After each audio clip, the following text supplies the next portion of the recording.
Hey folks, Jason here with GuineaGamer.com, bringing you some more Tera guide footage, I guess you could say. I wanted to do a little bit of an in-depth guide for Brawler. Since I am level 65 and stuff like that, I had a few people ask me to show builds and things like that, so I thought I would go through the Brawler first, because I'm pretty much where I want her to be for the most part. So I want to show you what glyphs that I'm running.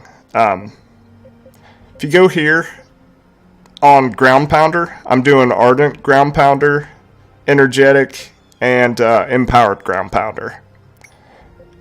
Then for Haymaker, Empowered Haymaker, Carving Haymaker, Brilliant Haymaker, and Persistent.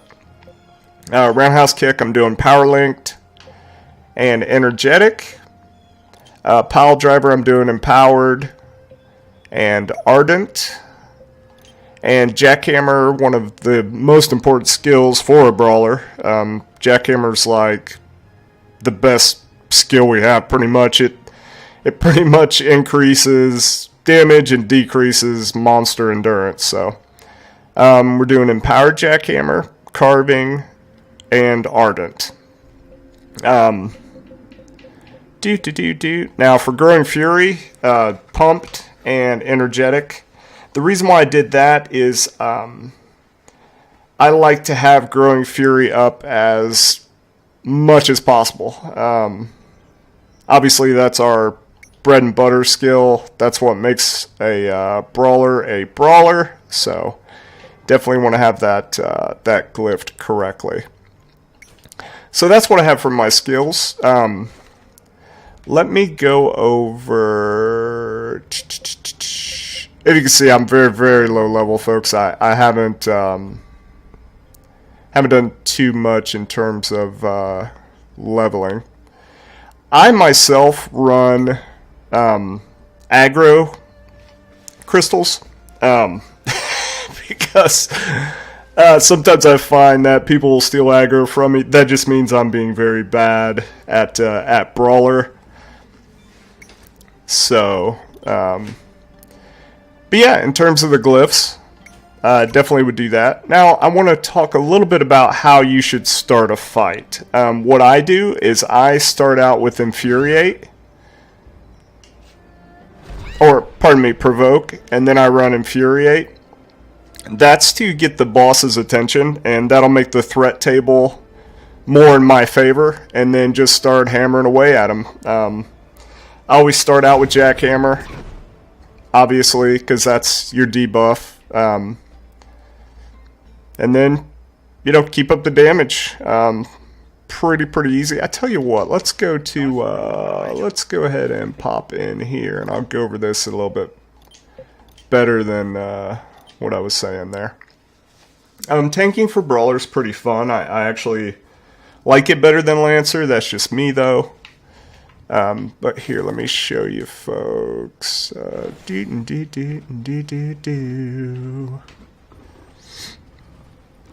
yeah, you want to start off Provoke. And right now I'm doing combos because it's trash. I don't really have to. But there's many different glyph combinations you could do. I find that my setup makes it the easiest for me to tank. If you see there, my rage is already pretty much filled up, and that's directly proportionate to the glyphs that I'm running. If you notice, I haven't done any blocks or anything like that. It's just pure damage. That way I can keep my fury up. Rage or Fury, I always forget that. So yeah, the main thing you want to do is keep your Fury, Rage going. Obviously it's trash, so it doesn't really matter. Let me get to this boss, and I'll show you a better a better rotation in terms of a rotation here. And I'm by no means a Brawler expert, folks. This is just from what I've learned from playing on PC as well as on Xbox. So for more in-depth kind of guides or whatever, there's a gentleman named Nep on Essential Mana that's like a brawler expert. Recommend you check him out. But yeah, I usually start out the fight with Jackhammer, just to throw that debuff down. Obviously, get the Infuriate going. You should be using Jackhammer anytime it's off of cooldown.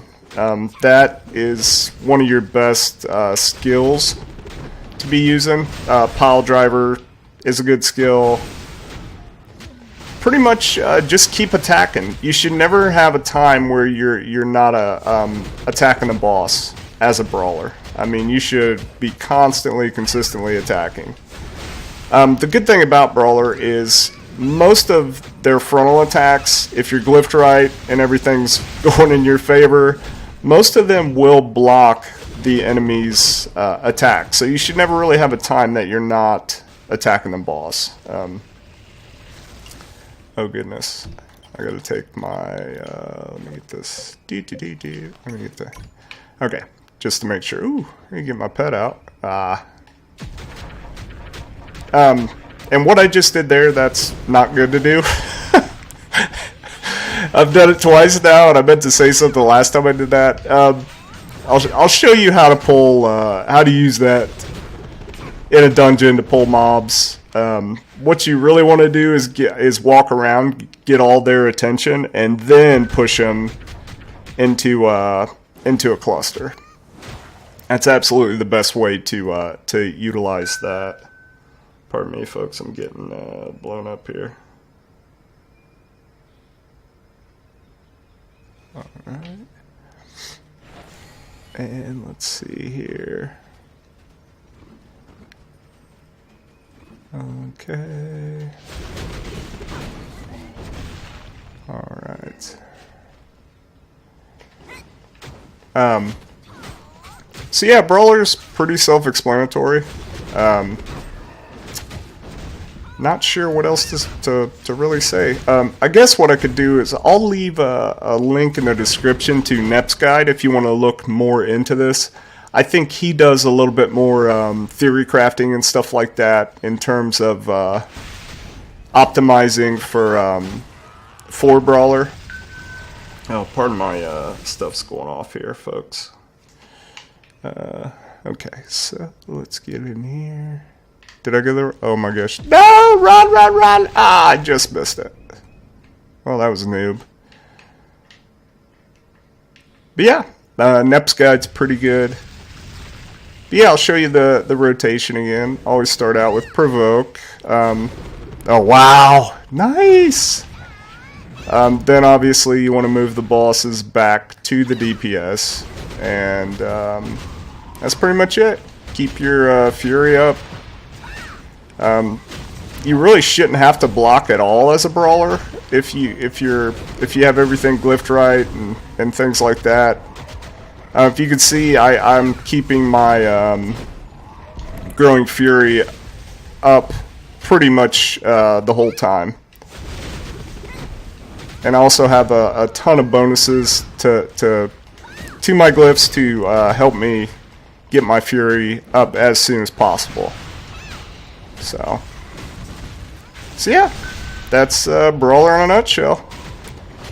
If you folks have any questions or anything that I may have left out of this, please let me know. And again, my disclaimer, I am not a Brawler expert. I am not even a marginally okay Brawler player. There's tons of people that play Brawler way better than I do. But yeah, I thought I'd give you like a little rundown if you just wanted to throw your glyphs on and make your life a little bit easier.